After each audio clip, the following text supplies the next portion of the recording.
Imagine this, a master manipulator. Totally brilliant, Right. ruthless, who thinks they've got their prey cornered. Only to find out they were the target all along. Who? What makes someone that confident, and what could possibly break that kind of confidence? Yeah. Today we're doing a deep dive into exactly that kind of world. Alliances, fragile, identities, fluid. Every single move gets met with something even smarter, even more cunning. It really is like a high-stakes chess game playing out, isn't it? Just layers upon layers of strategy, double crosses. It's fascinating stuff. Definitely. So our mission here in this deep dive is to sort of unpack this really intricate web of deceit. We want to pull out the key insights, reveal the surprising truth hidden in this story. Yeah, we're following this villain, thinks he's the master puppeteer, right? Mm. And the hero, who seems totally unsuspecting. Well, he turns the tables in ways you just don't see coming. Get ready for some real aha moments because honestly, this story is packed with them. You're going to get a shortcut to understanding how these complex games of deception really work. Let's unpack this. Okay. So first up, let's talk about Tang Yu. He's our master manipulator. Right. And initially, he doesn't even seem like a he. He appears as this, well, charming woman, always in a red skirt, got this golden hairpin and embroidered pouch. Very striking image. You'd never suspect. Exactly. That's the point. But beneath that, Oh, beneath that. It's chilling, really. His internal monologue, he sees everyone else as just sheep. Sheep for his tiger's mouth. wow. He even thinks good luck is basically just grabbing opportunities, Doesn't matter how you get them. Betraying his own father. Sure, if it helps him seize the moment. So completely ruthless, pragmatic to the extreme. Absolutely. And his whole combat style reflects that it's all about subtlety, concealment. He's from the Tang family, famous for poisons, hidden weapons. Yeah. Think legendary assassin. He's the best in the business for that kind of thing. But he hates, clumsy gear. He prefers these delicate, hidden methods. Like the hairpin. Exactly. That golden hairpin isn't just for show. It's hollow, filled with something called soul-severing sand. It's this super fine, heavy powder, almost impossible to dodge. See? And the pouch, poison needles hidden inside. It's all about that untraceable threat. And the real key here is how guys like him build trust first. Yeah. Deception often starts by seeming harmless or even helpful, being unobtrusive. Okay, so his first plan against Zhao Wuji, our hero, it shows us perfectly. It really does. He wants to kill him, but not directly. He puts a poisoned needle in the saddle of Zhao Wuji's horse. So subtle, so indirect. If it works, there's almost no way to trace it back to him. Classic Tang Yu. And he'd already paved the way for this, right? Yeah. Gained Zhao Wuji's trust. Yep. He'd previously set up this whole situation where he betrayed someone else, a guy called Hu Bozi, after some failed thing at Flower Moon House. Oh, okay. So Tang Yu comes out looking reliable, trustworthy, the perfect ally to let your guard down around. It's a classic move. Really make a small, visible betrayal to cement trust for the big one later. Clever. Mhm. Devious. But just when Tang Yu thinks he's got it all figured out, Uh-oh. someone else shows up. Lian Yulian. Yes. She's also in disguise, but as a man. And she just walks right into Tang Yu's room. Suspicious. Okay. And here's where it gets kind of weird and funny, but tense too. She tries to seduce Tang Yu. Wait, she thinks Tang Yu is a woman? Because of his disguise? Exactly. Oh, wow. I can just picture Tang Yu trying to keep a straight face. Probably internally rolling his eyes. Totally. But he's sharp. She drops something, some small item, and he immediately connects her to Zhao Wuji. Just like that. Sees the link. Even a tiny detail doesn't get past him. So what does he do? Kill her. You'd think so, right? But no, he actually lets her go. Really? Why? He figures she's more useful alive. Part of some larger plan he's hatching. Shows you how he thinks long-term. Potential value over immediate threat elimination. Strategic. Yeah. Even when someone's trying to seduce him under false pretenses. And there's this interesting little detail. He has this sort of cynical thought about himself because he practices these yin or no martial arts. Yinji. Like the feminine energy stuff? Sort of, yeah. Think soft, yielding internal power. It's made him incredibly good at concealment, subtle attacks, but it's also physically changed him a bit, made him more, feminine in appearance and maybe less interested in traditional male pursuits, like women. Huh. So his dedication to his craft has literally altered him. It's a measure of his focus, definitely. He's all about the mission. Okay, so Tang Yu thinks he's firmly in control. Zhao Wuji seems completely clueless. He even asks Tang Yu for help. Right, asks him to help find a spy in Great Wind Hall. And the method Zhao Wuji gives him to identify this supposed spy contact, it's just, It sounds completely nuts, doesn't it? yeah.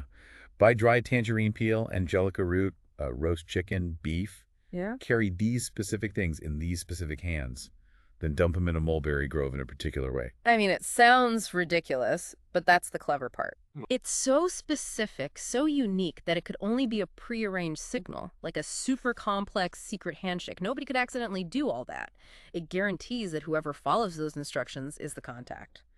Or, well, thinks they are. Ah, I see. It filters out everyone else. Exactly. And Tang Yu, he just laps it up. He's totally smug about it. Thinks Zhao Wuji is just another dumb sheep walking right into his trap. Yeah, he figures, okay, I'll just follow this procedure, find whoever Zhao Wuji thinks is the contact, kill them, and frame them as the spy. Easy peasy. This is where his arrogance really starts to bite him, isn't it? He's so sure he's the smartest guy in the room. Absolutely blinded by it. And this is exactly where the tables start to turn, where Zhao Wuji's real plan kicks in. Okay, so who is the spy? Or who does Tang Yu think it is? Well, there's this branch leader, Fan Yunshan. He practices alchemy. And yes, Tang Yu had actually bribed him earlier. So Tang Yu's suspicions seem confirmed. Aha, it must be Fan Yunshan. Right. It feeds right into his confirmation bias, makes him feel even more secure. But then you've got Ding Qi, the one-armed divine eagle. Seems like a bit of a wild card, maybe unruly. Okay. But Ding Qi pulls off this incredible move. He basically corners Fan Yunshan, the guy Tang Yu bribed, and gives him an ultimatum. Which is? Collaborate with me, Ding Qi, or you die.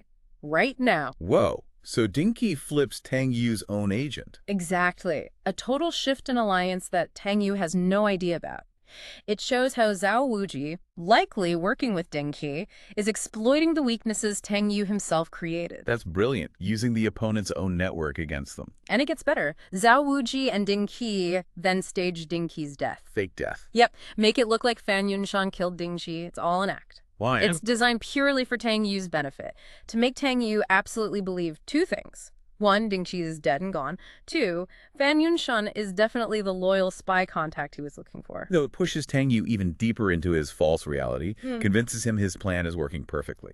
Layers upon layers of misdirection. He thinks he's setting the trap, but he's walking right into the real one. Okay, the setup is incredible.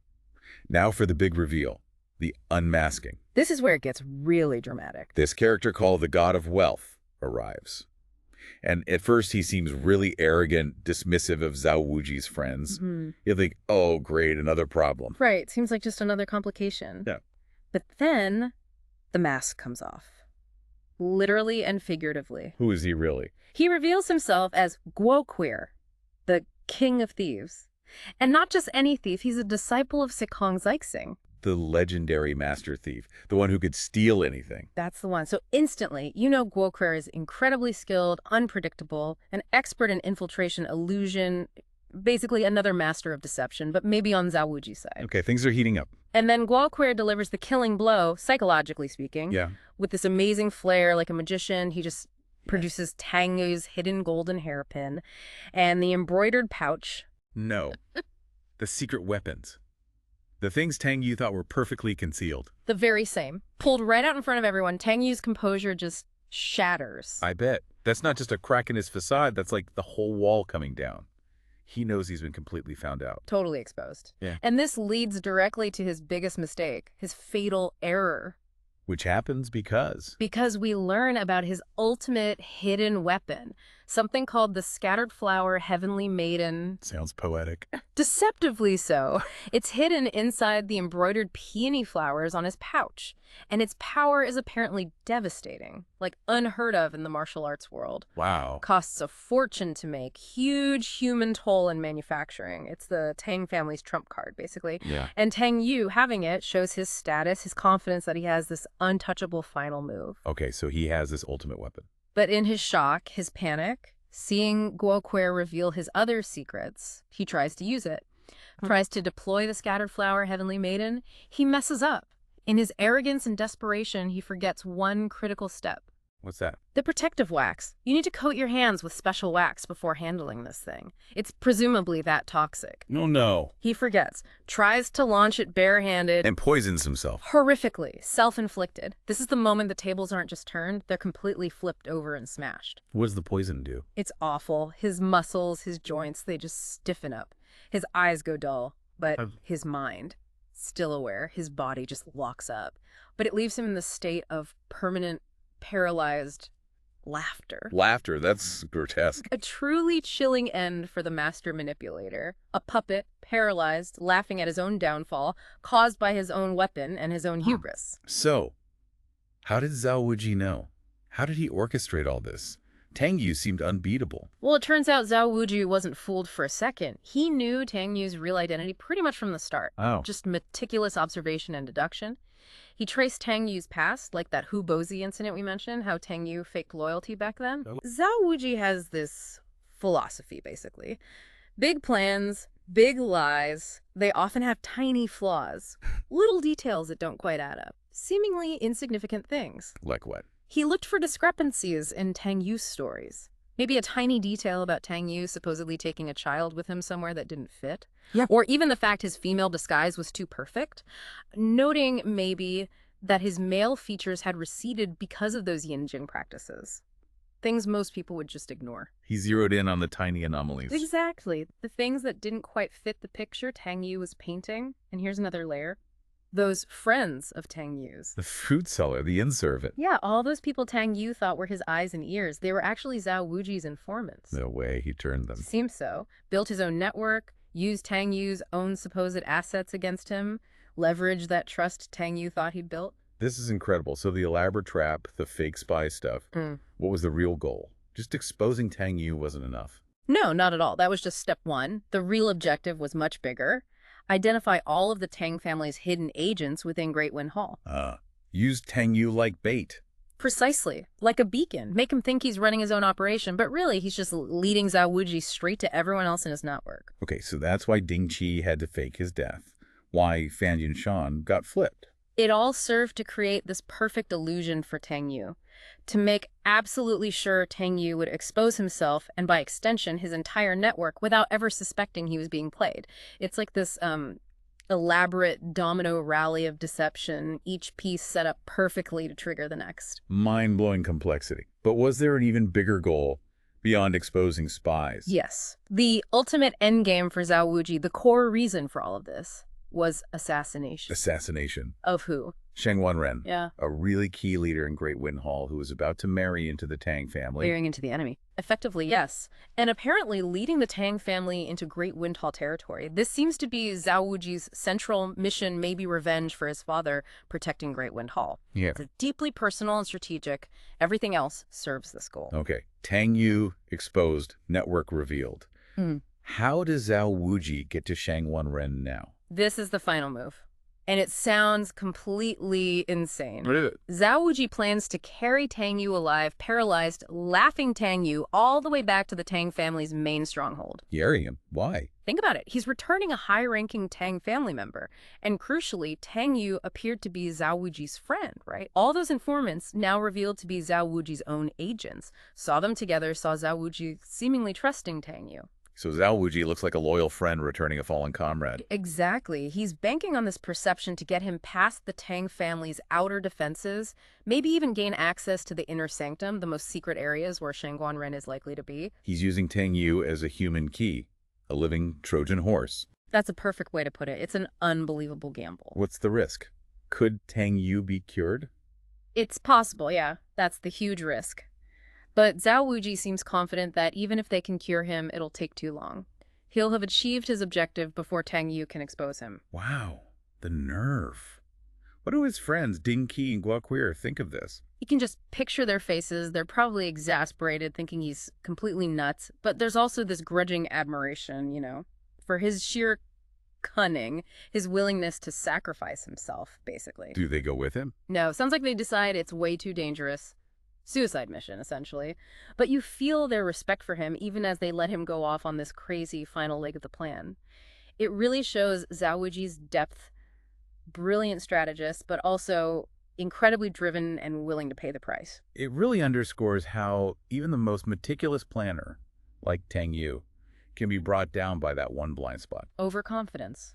Thinking you're the only one playing the groom. So let's pull back. What's the big takeaway for you listening to this? Well, yeah. This deep dive, it wasn't just a cool story about martial arts and spies, was it? Yeah. It felt like a real masterclass in strategy and patience and noticing the little things. Definitely. We saw Tang Yu so careful, so meticulous, but completely undone by his own ego, really, and just not truly understanding who he was up against. And on the flip side, Zhao Wuji, Wow. using misdirection, false flags, even making himself look vulnerable or naive, all part of this incredibly complex countermove. It's a powerful reminder, isn't it? Appearances can be so deceiving, and real insight, true understanding, often comes from looking at the details everyone else just brushes off as unimportant. Yeah, which kind of leads to a final thought, maybe. If we connect this to, our own lives, the bigger picture, how often might we be like Tang Yu, convinced we're the ones pulling the strings and we've got it all figured out, when actually maybe we're the sheep walking right into a trap someone else set? That's a sobering thought. Right.